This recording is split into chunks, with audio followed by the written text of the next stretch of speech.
Et salut à toi, bienvenue sur cette nouvelle vidéo de la chaîne Investimo Performance. Ravi de te revoir aujourd'hui. Aujourd'hui, on parle de quelque chose qui me tient à cœur car c'est quelque chose qui m'est arrivé très récemment. Où est-ce qu'il y a un intérêt de revendre un garage à part d'un appartement, revendre un garage en copropriété? Quels sont les points d'attention? Pourquoi est-il intéressant ou pourquoi n'est-il pas intéressant de faire ce type d'opération? Je te dis tout aujourd'hui. Avant ça, n'hésite pas à regarder dans la description si tu souhaites aller encore plus loin dans l'immobilier locatif. N'hésite pas à nous mettre un pouce bleu si cette vidéo te plaît et t'abonner pour recevoir encore plus de vidéos et progresser dans l'immobilier locatif. Vendre un garage en copropriété, ça implique plusieurs choses. Est-ce que c'est intéressant? Est-ce que ce n'est pas intéressant? Je vais te faire un retour d'expérience, t'expliquer une histoire qui m'est arrivée très récemment. Tu vas donc comprendre pourquoi dans mon cas c'était intéressant et pourquoi dans certains cas ça n'est pas intéressant. Alors un garage, ce qu'il faut savoir déjà, c'est que s'il est associé à un appartement, en général déjà c'est deux lots différents, mais il est très souvent associé à un appartement, et si cet appartement est situé en centre-ville, ça peut être une réelle plus-value pour ton locataire de pouvoir se garer en centre-ville. C'est la première chose. Après, évidemment, comme tu le sais, aujourd'hui les centres-villes sont de plus en plus piétons, il y a de moins en moins accès aux voitures, il y a donc des fois aucun intérêt d'avoir un garage. C'est pour ça que dans certains cas, eh bien, tu peux te dire, à quoi ça sert d'avoir un garage si d'une, je n'arrive pas à le louer, et de deux, il me sert à rien. Tu te dis, eh bien, pourquoi ne pas revendre le garage à part de l'appartement? L'appartement est loué, par exemple, mais mon locataire n'a pas de voiture, ou mon locataire utilise les transports en commun, je ne me sers pas du garage, pourquoi pas le revendre? Effectivement. Ça peut être intéressant donc pour deux choses. La première chose, eh bien, c'est financièrement. Pourquoi? Eh bien, tu vas revendre ton garage pour une certaine somme. Et cette somme que tu vas donc récupérer, tu vas donc rembourser une partie de ton prêt, ce qui fait que, eh bien, la ligne de crédit qui est adossée à ton appartement sera descendue, donc sera plus petite, le plus petit montant. Tu vas donc rembourser moins d'intérêt et donc moins de capital à la banque. Donc, instantanément, comme ça, eh bien, tu dégageras plus de cash flow. En plus de ça, ton locataire, pour lui, ça ne va absolument rien lui changer.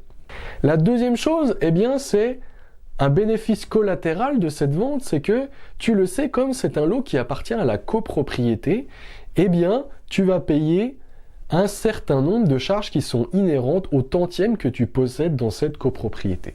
Alors, en général, ça n'est pas un montant énorme, mais c'est toujours aussi des charges qui ne vont plus besoin de sortir de ta poche. Tu vas donc, en plus de ça, augmenter un tout petit peu ton cash flow. Donc ça, c'est vraiment les deux points positifs de revendre son garage. Après, ce qu'il faut savoir, c'est que revendre un garage, ça implique aussi potentiellement payer des impôts. Et oui, aujourd'hui, la revente de garage, eh bien, elle est exonérée d'impôts sur la plus-value jusqu'à un prix de vente de 15 000 €. Au-dessus, tu seras potentiellement imposé. Donc, il faut donc bien garder cet aspect en tête pour ne pas se faire surprendre. La deuxième chose, c'est que pour vendre un garage, eh bien, il y aura potentiellement aussi un droit de préemption des copropriétaires. Effectivement, selon la grandeur des copropriétés, selon le nombre de garages, eh bien, il y a certaines fois marqué noir sur blanc dans le règlement de copropriété que les copropriétaires ont un droit de préemption sur le garage. Un droit de préemption qui peut durer, on va dire, jusqu'à 2 mois. Donc ça peut quand même te faire allonger la longueur de ta vente. Donc, le plus simple, si tu n'as pas envie de t'embêter à lire le règlement de copropriété, c'est, moi ce que je te conseille, c'est d'appeler directement ton syndic et leur poser la question. Et ils vont pouvoir te répondre si oui ou non il y aura un droit de préemption des copropriétaires. Je vais te donner un exemple. Maintenant, dans quel cas ça peut être aussi très intéressant? Eh bien, c'est quand tu es un peu plus loin du centre-ville. Dans mon cas, c'était aux abords du centre-ville, donc avec des lignes de bus, des lignes de tram. Il y avait quand même des transports en commun, donc la voiture n'était pas obligatoire. Et dans ce genre de copropriété où il y a plus d'espace, il y a des fois des box et il y a des fois aussi, en plus de ces box, un parking privé de copropriété. Et dans mon cas, c'était le cas. J'avais un garage plus un parking privé de copropriété. Donc dans mon cas, je me suis dit, j'ai tout intérêt à vendre le garage. Pourquoi? Parce que même si les locataires souhaitent se garer, eh bien, ils auront le parking privé pour pouvoir mettre leur voiture. Donc là, dans mon cas, c'était vraiment un double gagnant, où je me suis dit, je vends le garage à côté, je garde l'appartement et je n'aurai toujours pas de problème de stationnement. Je vais finir cette vidéo où j'ai pu te donner donc quelques conseils, quelques points intéressants à savoir pour la revente d'un garage.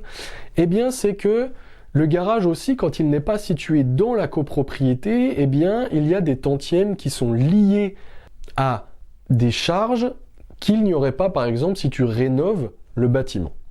Et effectivement, ce qu'il est important à savoir, c'est que dans mon cas, eh bien, dans le bâtiment, il y avait un ravalement de façade et isolation extérieure qui a été voté. Mais ce bâtiment, donc, n'était pas lié au bâtiment des garages. Le bâtiment des garages était autre part.